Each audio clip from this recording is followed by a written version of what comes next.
The first time my barn flooded, I honestly thought maybe I was losing my mind. I stood there at 6 in the morning, boots half underwater, staring at hay bales floating around like somebody had dumped them in a lake, and all I could think was, this shouldn't even be possible. That barn had sat in the same spot for almost 16 years through thunderstorms, spring runoff, one freak hailstorm that tore half my chicken coop apart, and not once had water ever pooled inside it. But 3 days after my new neighbors built that giant retaining wall along our property line, my entire lower pasture turned into a swamp overnight. And the crazy part is, when I tried to talk to them about it, they basically told me to go to hell. So eventually, I gave the water somewhere else to go. Funny thing about water, it always finds a path. I live outside a little town called Mercer Hollow, Tennessee, about 40 minutes from Knoxville if traffic behaves itself, which it never really does. My place isn't fancy, not even close. It's 4.5 acres, an old red barn that leans slightly to the left if you stare at it too long, a white farmhouse that badly needs repainting, and enough fence repairs to keep me busy till I'm 80. But it's mine, every inch of it. I bought the property after my divorce back in 2010, right around the time my ex-wife decided she was done living like a farmer and ran off with a guy who sold luxury RVs in Nashville. At the time, it felt like my whole life had collapsed in on itself, but honestly, this land probably saved me. There's something about waking up early, feeding animals, fixing broken things with your own hands. It gives your brain somewhere quiet to sit. Most folks around Mercer Hollow pretty much keep to themselves. You wave when somebody drives by, maybe help pull a truck out of mud now and then, but otherwise everybody minds their business. That's why, when the Callaways moved in next door, people noticed pretty quick.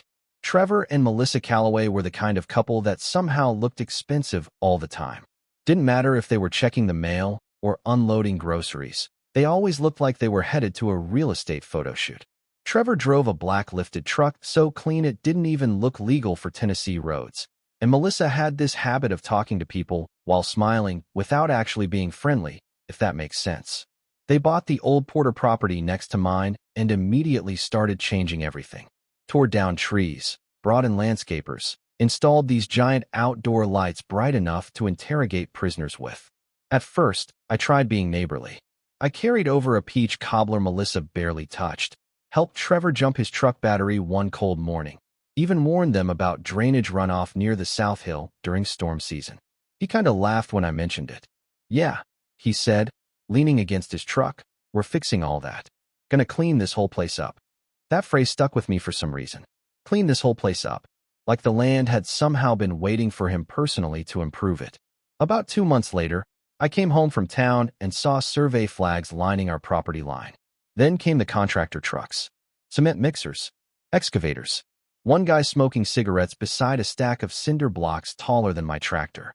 I walked over and asked one of the workers what they were building. Retaining wall, he said. Big one. And man, he wasn't kidding. That thing stretched almost the entire length of our shared property line, maybe 7 feet tall at the highest point. Concrete, steel reinforcement, gravel backing. Looked less like landscaping and more like somebody preparing for a siege. Now, I'm no engineer, but when you spend your life working land, you notice how water moves. You know where puddles form first, where the ground softens after rain, where runoff cuts little paths through dirt over time. And the second I saw that wall, my stomach tightened, because they had built it directly across the natural drainage route running downhill from the upper ridge. I remember standing there one evening watching the final crew pack up their tools while dark clouds rolled in over the hills, and this old guy named Walter Briggs pulled over beside my fence. Walter's lived around here since before I was born, chews tobacco like it's a religion, and somehow always knows when trouble's coming. He looked at the wall for maybe 10 seconds before spitting into the grass. That thing's gonna back water up, he muttered. Yeah, I said quietly. I know. Then the rain came. Not even a huge storm at first, just steady cold rain all through the night. The kind that taps against your windows soft enough to put you asleep. Until around dawn, when I heard splashing. And the second my feet hit the floor, I already knew something was wrong. I threw on my boots, grabbed a flashlight from the kitchen counter, and headed outside half awake, still thinking maybe one of the horses knocked over a water trough or busted a pipe loose somewhere. But the second I stepped off the porch, my stomach dropped. The entire lower end of my property looked wrong. Water was sitting where it had never sat before, spread across the pasture in this wide silver sheet reflecting the porch light. By the time I reached the barn, it was already ankle-deep inside. Now, if you've never smelled floodwater mixed with hay, manure, motor oil, and wetwood before, trust me, you don't want to. It hits the back of your throat like something dead. Feed bags were floating near the stalls, tools had tipped over, old cardboard boxes dissolved into mush. One of my goats was standing on top of a feed bin looking personally offended by the whole situation. And all I could think was, this happened overnight. I spent the next 3 hours pushing water out with a broom like a complete idiot, because when you're angry and tired enough, your brain starts doing pointless things just to feel useful. Around 9, I walked next door. Trevor was outside drinking coffee under his covered patio, dry as could be, scrolling through his phone while workers laid fresh sod near the wall. I remember that part really clearly because something about seeing brand new grass while my barn looked like a river made my blood pressure spike instantly. He looked up and gave me this little nod like we were just two neighbors chatting about football scores. Morning. I pointed back toward my property. Your wall blocked the runoff. My barn flooded. He frowned for maybe half a second, but not concerned frown. More like annoyed frown. Well, he shrugged, that sucks. I honestly thought maybe he didn't understand what I was saying. No, I said slowly. The drainage path used to run downhill through here. That wall stopped it. Melissa stepped out then, holding one of those giant insulated cups women seem to carry like emotional support animals nowadays. Trevor looked over at her and kind of smirked. He says our wall flooded his barn. And she actually laughed. Not hard, not cartoon villain style or anything. Just this short little amused laugh that somehow made everything worse. Then she goes, I mean, isn't that what insurance is for? I stared at both of them for a second, trying real hard not to say something that'd get me arrested. My barn's never flooded before, I said. Not once in 16 years. Trevor took a sip of coffee. Look, man, we paid a lot for this landscaping project. We're not tearing it up because of rainwater. You need drainage installed. You need a sump pump. That right there, that was the moment something changed in me. Not rage exactly. Rage burns hot and fast. This was colder than that. It was the realization that these people genuinely believed money erased consequences. That if they built something expensive enough, everybody around them just had to deal with whatever happened next. I went home before I said something stupid. For the next week, every little rainfall flooded part of my lower pasture. Not catastrophic, but enough to slowly ruin things. The barn floor stayed damp constantly. My tractor tires sank into mud near the gate. Mosquitoes multiplied like we'd opened a bug sanctuary. And meanwhile, the Callaways kept upgrading their backyard like they were filming an HGTV special. New patio furniture, string lights, stone fire pit. One afternoon, I watched Trevor standing on top of that retaining wall admiring his yard with both hands on his hips like he'd conquered nature itself. That same evening, Walter Briggs came by again. He climbed down from his truck chewing tobacco and stared out across the standing water near my barn. Told ya, he muttered. Yeah. You report it yet? I shook my head. County office said they'd send somebody eventually. Walter snorted. Eventually means 6 damn months. And he was probably right. See, rural county offices move at the speed of continental drift. You could report a meteor strike and they'd schedule inspection sometime after Christmas. So that night, I started researching drainage laws myself. And buddy, turns out Tennessee takes runoff disputes pretty seriously. I spent hours reading county code documents written in language dry enough to dehydrate cattle. But buried in there was the important part. If a landowner alters natural drainage patterns in a way that damages neighboring property, they are legally responsible for providing adequate diversion or drainage systems. Meaning that wall never should have been approved without culverts or runoff channels. The more I read, the angrier I got. Because I had warned Trevor before construction even started. He knew. That's the part people miss sometimes. This wasn't ignorance. It was arrogance. A few days later, another storm rolled through, bigger this time. I barely slept all night listening to rain hammer the roof, and around 2 a.m., I walked outside with a flashlight. Water had risen halfway across the barn floor again. I just stood there in the dark listening to frogs croaking in what used to be dry pasture, and something in my brain finally clicked into place. Because technically, water entering my property wasn't illegal. And technically, Redirecting water across my own land also wasn't illegal as long as I stayed within code and never crossed onto theirs. By sunrise, I already had a plan. The next morning, I drove into town and rented a trenching machine from a place called Harper Equipment Rentals. The teenager at the front desk looked about 14 years old and kept calling me boss man. "What are you digging?" he asked while printing paperwork. "Drainage problem." He grinned. "Ain't that always the way?" I spent all Saturday mapping the slope along my fence line with stakes and string. Every inch mattered. Water's funny like that. Half an inch can change where thousands of gallons end up. By noon, Trevor wandered over holding a beer. "What are you building?" he asked. I kept working. "Drainage." He looked down the property line where spray paint marked the trench path. "You putting in French drains?" "Something like that." He nodded slowly, then smiled. "Good. Probably cheaper than fighting City Hall." I almost laughed hearing that, because he still thought this was my problem to solve. Once he walked away, I fired up the trencher. Now those machines sound like mechanical demons chewing through earth. Dirt flew everywhere while I carved a narrow channel running almost the full length of the wall, staying carefully inside my side of the property line the entire time. I lined the trench with heavy plastic sheeting, dumped in gravel by the wheelbarrow load, then installed a 6-inch drainage pipe angled downhill with just enough slope to keep water moving fast. And the entire time, one thought kept looping in my head. You wanted the water gone from your yard so badly. Fine. By Sunday evening, the whole system was finished. Clean, legal, efficient, and aimed directly toward the lowest corner of Trevor Calloway's backyard. The funniest part? I never touched his wall, never crossed the line, never threatened anybody.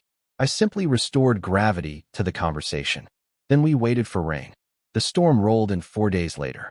You could feel it coming before the first drop even hit. That heavy pressure in the air, tree branches swaying sideways. The kind of dark clouds that make everything outside look green for some reason. Around dinner time, thunder started rumbling over the hills, and by midnight the sky finally opened up. I won't lie to you. I made coffee and stayed awake for that one. Not because I was nervous, because I wanted to see what happened. Rain hammered the roof so hard it sounded like handfuls of gravel being thrown from the sky. Water rushed down the hillside behind my property exactly the way it always had for years, except this time, instead of slamming into Trevor's wall and backing onto my land, it slipped neatly into the trench I'd built along the fence line and disappeared. At around 1 in the morning, I grabbed my rain jacket and stepped onto the porch with a flashlight. My pasture was dry. My barn was dry. Not damp. Not better than before. Completely dry. I actually laughed out loud standing there in the rain like a crazy person. Then I looked toward the Calloway's yard. And oh, buddy. At first it just looked shiny. Water pooling across the fresh sod around the retaining wall. But within maybe another hour, the whole lower section of their backyard started turning into mud soup. Every gallon that used to naturally drain through my property was now collecting at the exact low point behind their patio. The same low point they'd chosen for their expensive little outdoor seating area. Karma's got a weird sense of humor sometimes. By sunrise, it looked like somebody had tried building a golf course in the middle of a swamp. Trevor was outside in basketball shorts and rubber boots, screaming at water like it had personally betrayed him. Melissa stood under the patio roof holding her phone, probably recording damage for insurance, while 2 landscapers tried digging emergency trenches with garden shovels that looked about as effective as eating soup with a fork. I stayed on my porch drinking coffee, not smiling exactly. Okay, maybe a little. Around 9, Trevor came storming across the property line red-faced and soaked head to toe. "You redirected the runoff," he yelled before he even reached me. I leaned against the porch railing. "No, I redirected runoff on my property. You flooded my yard." "No," I said calmly. "Your wall flooded your yard." That sentence hit him like a slap. He pointed toward the trench line. "You did that on purpose." "Well, yeah," I replied. Unlike some people, I actually researched drainage before I started digging.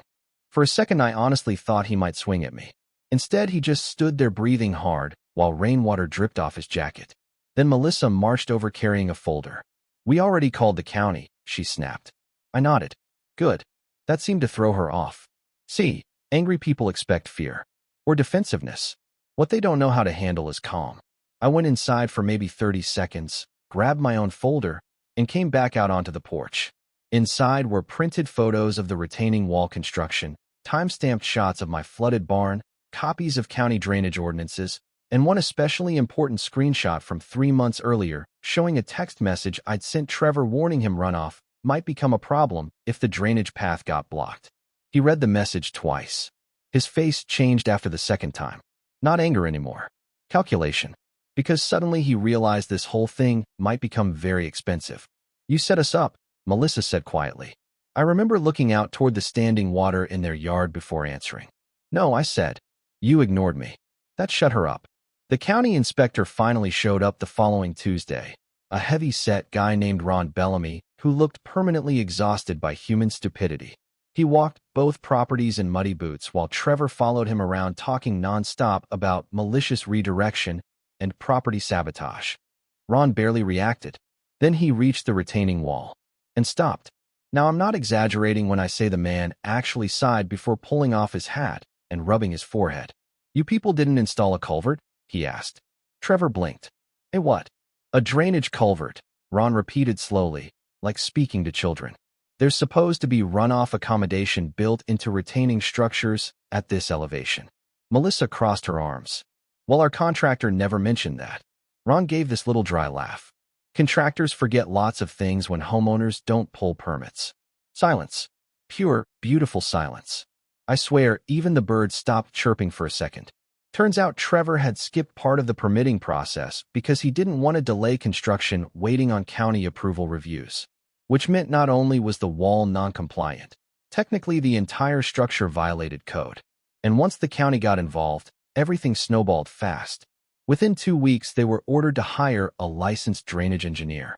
A month later, crews came back out and tore apart nearly 40% of the retaining wall to install proper runoff channels and a concrete culvert system underneath. Cost them somewhere around 30 grand according to Walter Briggs, who somehow learns everybody's business before the actual people involved do. The best part? Once the drainage got restored properly, my trench system still worked perfectly. So now both properties drained better than before. Funny how that works. A couple months after all this happened, Trevor caught me near the mailbox one evening. By then things had cooled off some. He looked tired. Not angry exactly, just humbled in that uncomfortable way people get when life finally punches through their ego. He rubbed the back of his neck and said, "You could have just reported us from the start." I remember thinking about that for a second. Then I said, "I did try talking first. And honestly, that's the whole thing right there. Most neighbor wars don't start because of fences or trees or drainage. They start because somebody decides another person's problem doesn't matter." That's what Trevor never understood until the water reached his own porch. Now, every time it rains hard in Mercer Hollow, I sit on my porch with a cup of coffee listening to water move through those culverts under the wall, smooth as a creek current, and I gotta admit, it's kind of satisfying. But I'm curious what you would have done. Would you have spent thousands fixing damage somebody else caused just to keep the peace? Or would you have done exactly what I did and let gravity teach the lesson for you? Drop your answer in the comments, because trust me, people around here still argue about this story to this day.